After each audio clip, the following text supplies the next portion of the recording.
deals the cards as a meditation, and those he plays never suspect.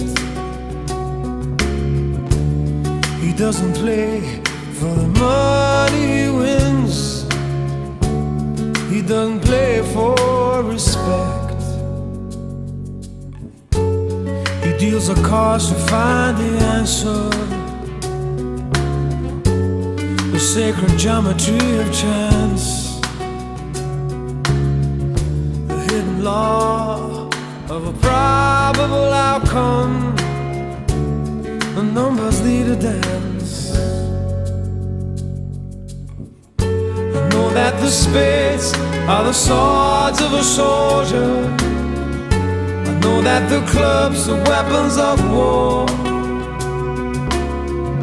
I know that diamonds mean money for this art, but that's not the shape of my heart.